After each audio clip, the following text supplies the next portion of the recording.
Hello and welcome to another video on this channel. My name is Peps and I welcome you to a show review to New Japan's Wrestling Redzone in Hiroshima that happened today on April 25th in Hiroshima Sun Plaza.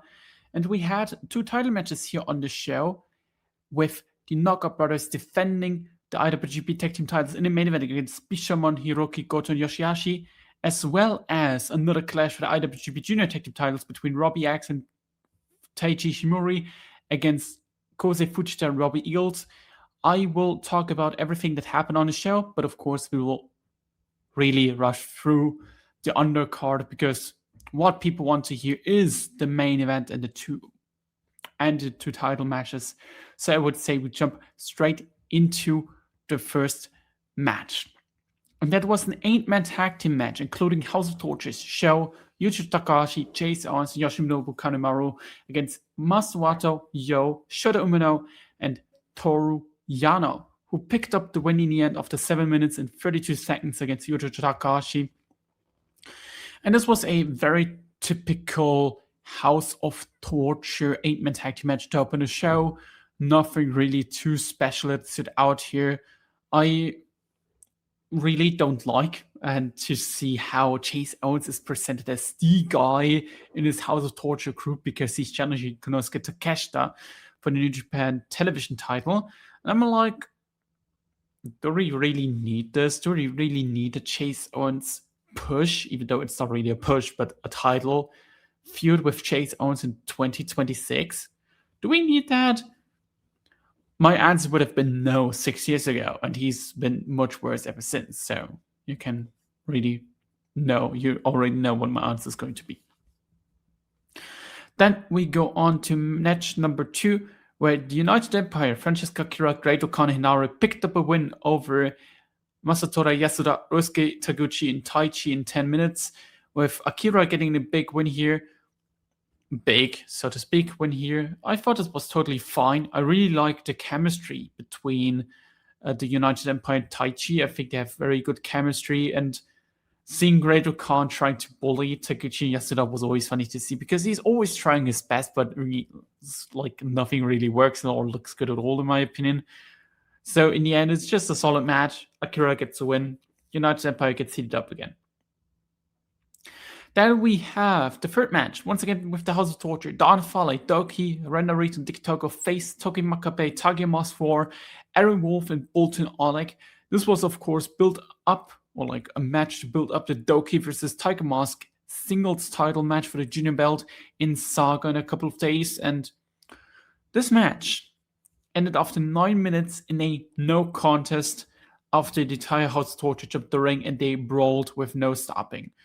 After the match, we had Tiger Mask, who was stripped off his mask, announced, or like pretty much made the challenge, that Doki versus Tiger Mask number 4 will be a lumberjack death match, which is a typical House of Torture feud that we have like match stipulation that we've seen a couple of times, especially with Evil. I think one of the most recent one was Evil against Tama Tonga for the Weight title.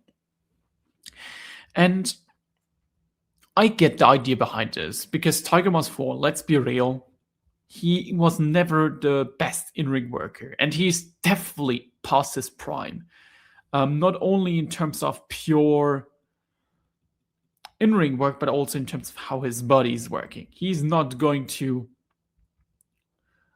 out there and be like, oh my god, I'm going to deliver a great match or anything like that. He's just there to finish his career on at least some kind of a high. Right? And going with a lumberjack deathmatch definitely will hide his flaws. Absolutely hide his flaws that he has in the ring. And it will be definitely a better match than it would have been if it was a straight up singles match. But do I need to say that I'm not hyped for Doki versus Tiger Mask number 4? I'm barely hyped for Doki facing the actual top stars in this junior division. So I should not be really hyped for this. Next up, we had a fun tag team match with Hartley Jackson and Ryohei Oiwa defeating Tomoaki Honma and Yuya Uemura in 8 minutes and 38 seconds after Hartley Jackson pins Honma with the Death Valley Bomb, and I thought this was really fun for an undercard match. Yuya and Oiwa just have great chemistry together, and whenever they are in the ring, they create something really interesting and cool. I can't wait to see another singles match between those two, because ever since the last singles match, which was one of the best matches in the entire G1 Climax last year, both of them have improved massively. Especially Ryohei Oiwa has gotten a lot better as an overall wrestler. Meanwhile, Uemura has way more confidence back then as well. So I'm looking forward to see when they're facing off again. On the other side, Honma and Hartley Jackson had really interesting and cool interactions. And Hartley, really, I like him. I think he's going to be in the G1 qualifiers. And I don't think he makes it to the G1 Climax because his body is not going to hold up a G1 Climax. At least he has said himself so. But I think the story of him trying to be in one G1 Climax could at least create a lot of interest for me personally for the upcoming G1 qualifiers that's going to happen post-Dominion. So I would not be against seeing him having like a Hurricane Hall match and putting them over a talent that they really want to see like getting over, and probably would be a cool opponent to put that wrestler over then. Then we got the fifth match, the typical Unbound Company versus United Empire 8-man tag team match. Shigo Takagi, Yota Tsuchi, Gedo, and Daiki Nagai face off against Zayn J, Jacob Austin Young, the Clown, the Joker, the Jester, Jake Lee, and the IWGP Heavyweight Champion, Callum Newman. And after 12 minutes 40 seconds, Jacob Austin Young picks up the win over Daiki Nagai to give the United Empire team another big win here on the road to Shingo versus Callum Newman.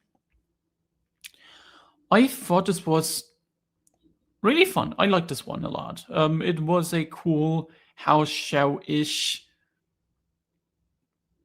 tag team match, like with all 8 men just going out there and delivering spot after spot. And I really liked the chemistry between Callum Newman and Shingo Takagi. I thought they delivered really well. I think they will have a pretty great title match at the heavyweight title. I'm actually really looking forward to that. I think they will have less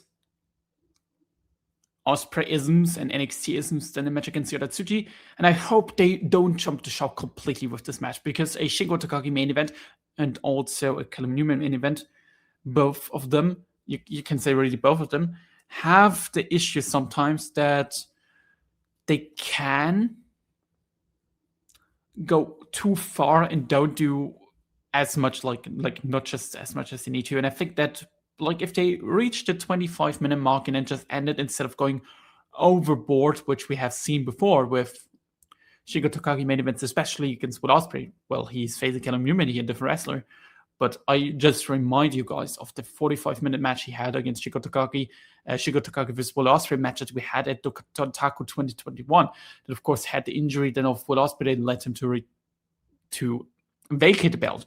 That is kind of the reason why we're getting this match. I hope they don't do that at all. Go away from the 45 minutes here and just go 23 minutes and work a pretty strong, great world title match. So that's all I ask for between those. And I think with the run that Callum Newman is on right now, with everything he's doing, I believe that they will deliver a great match here. Then we go on to the first title match. IWGP Junior Heavyweight Tag Team Title, Unbound Company, Robbie Axe and Taichi Ishimori defend against the Ichiban Sweet Boys, Kozi Fujita and Robbie Eagles. And there's a rematch from the New Japan 54th anniversary event where Unbound Company won the Junior Tag titles in an awesome match. So I was interested to see how they will pull off this rematch. And the match started off exactly where the last match ended, as Team Decay got off a hot start right out of the gate, surprising the champions with Robbie Eagles hitting a dive through the ropes, taking out Robbie X, Taichi Ishimori, and then they just did all kinds of crazy spots, including the famous Ibushi Ospreay flip. But eventually, Robbie X landed wrong doing a flip, and it kicked off a little bit of leg walk phase of Robbie X going Robbie Eagles. Too many Robbies here, I'm sorry, over X's knee. Then it developed into interaction between Ishimori and Fujita. They were more stiff or less spotty compared to the two Robbies. I really liked the grittiness in their moves. That was really good. Then we had one insane spot towards the end of the match where Fujita caught X's handspring kick into wheelbarrow suplex, and they shortly after killed X completely with a powerbomb Shiranui combination from the top rope. Ishimori then needed to fight a 2-1 from that point, took out Fujita, went for the bone lock, but Eagles countered it with the backpack. Fujita drives to the outside and takes out X, and Eagles makes Ishimori submit inside the ring. And with that, the Ichiban Sweet Boys are the new IWGP Junior Tag Team Champions and are champions again for the third time together as a duo. And man, it reminded me a little bit too much of the match in March, but it was still a really, really fun IWGP Junior Tag Team title match. I have my issues. I really have my issues. And I've made it very clear with the IWGP, with the junior division in New Japan Pro Wrestling. I made a video about it that you can check out what I think they should do to fix it and all of that. But my God, this junior tag team division, ever since the belt have been off Doki and Shio, has been super enjoyable. I really, really liked both the Robbie X Taichi Ishimori versus Ichiban Sweet Boy matches. I really enjoyed the Robbie X Taichi Ishimori and Taichi Ishimori versus United Empire match from the beginning of April, and this as well. I think they have really found what they can do, and that is just two just spots of the spots of the spots of the spots, and it works. It sometimes goes a little bit too overboard, which I thought was the issue here, where Robbie Eagles, for some reason, went for the leg work, and Robbie X just completely no-sold it because, well, the idea is spot after spot after spot, so leg selling doesn't really work like that, which is like, they could have laid it out a little bit better, and I think that is the only thing that really holds it back for me to call it a great match. But still, I liked it. I thought it was pretty good for what it was supposed to be. And with that, we have an interesting scenario coming out of it, and it is really looking up at the best of the Super Juniors, because the decision to get the belts back to Ichiban Sweet Boys is interesting in the sense that Fujita is basically now as the best of the Super Junior winner. And with that, we have one favorite less who is likely winning. And I don't know if I like this, to be completely honest. I think Kuzi Fujita, and yes, it seems like they don't want to give him the belt right now for whatever reason.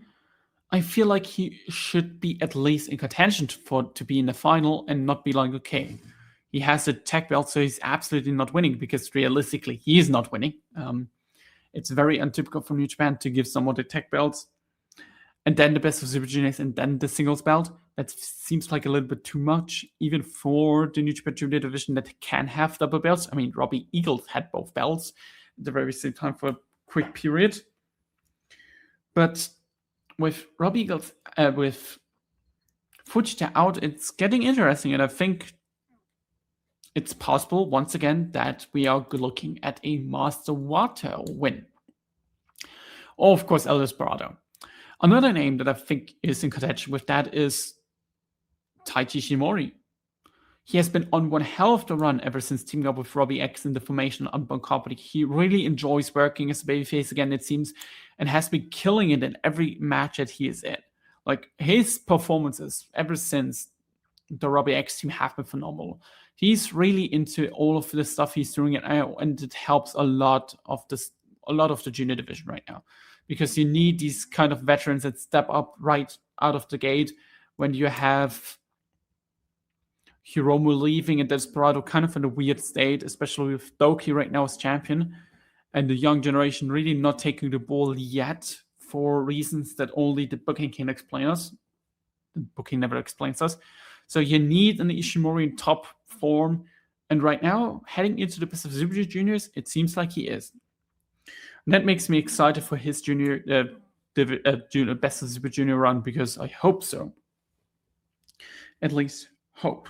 I really hope that he delivers. So let's see what the junior division brings us at the next month, because the next month, May, is going to be a big one for it, and it needs to deliver.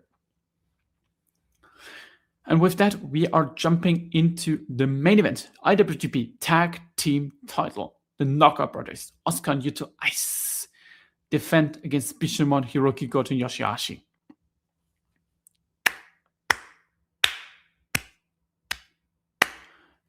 What can I say? This was phenomenal from the beginning to the very end. The VTR to this match alone is just amazing, hilarious, with the rap beats under it and having this different font to the usual big match VTRs, and made it stand out completely compared to the other VTRs.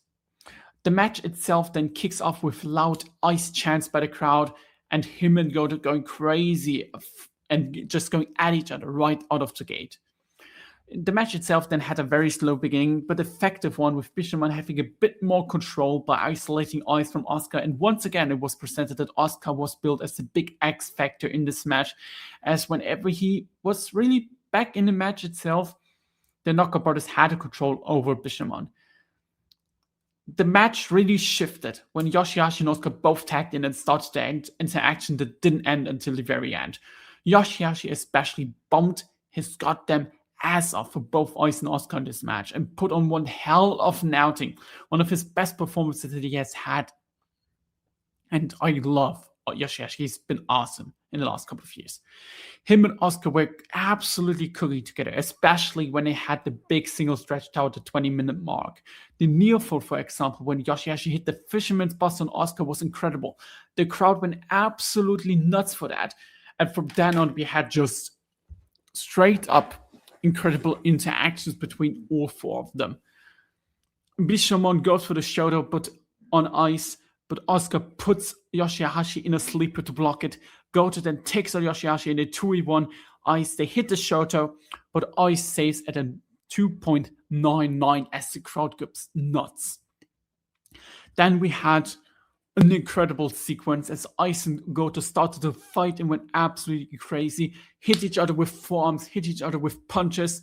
Then Asuka came in, they hit the KOB on Goto. Yoshihashi tries to fight a 2v1. Asuka goes for the KOB, but Yoshihashi gets a pin. 1, 2, kick out, and the crowd goes nuts again. And they finish the match off with a KOB on Yoshihashi.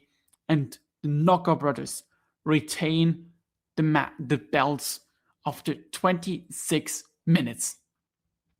And it was once again a phenomenal outing for the Knockout Brothers. They are absolutely incredible. They have now defeated the former aces of the tag division and made sure and told everyone with that result they are now on top on the tag team division, holding on to the tag belts for over 200 days. And with their successful 6 defense, are the most successful champions ever since the Gorillas of Destiny in 2020, from 2019 to 2020. And it is just nuts.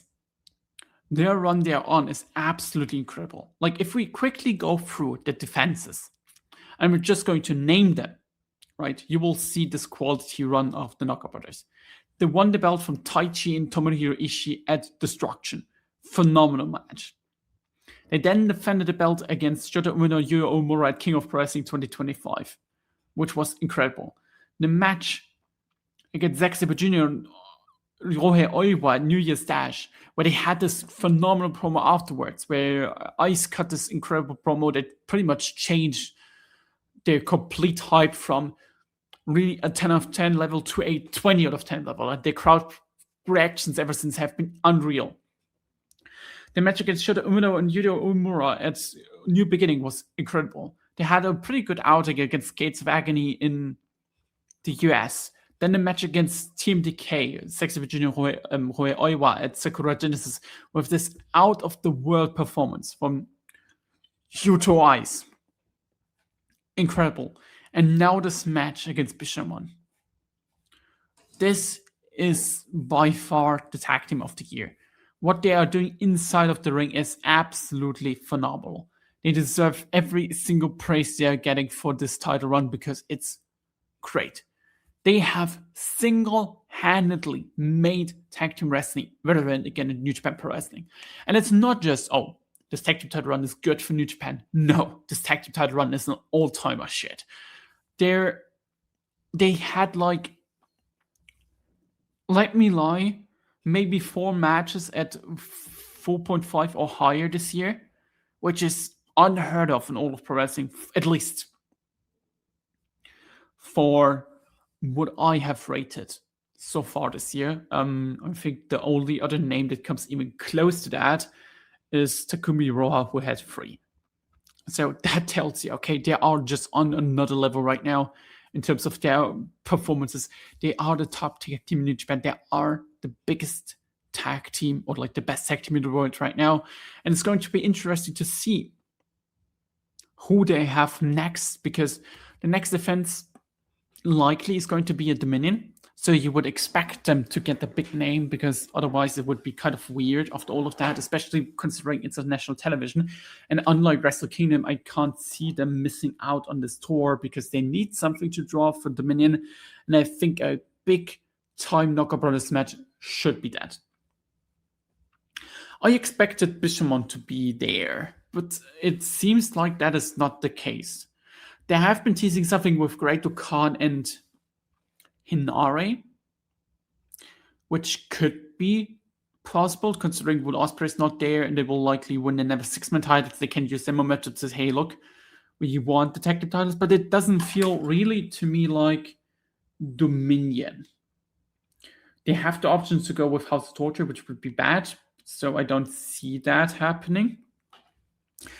I think it's all about really what they are doing with the main event, right? If they are doing the Yodatsuchi versus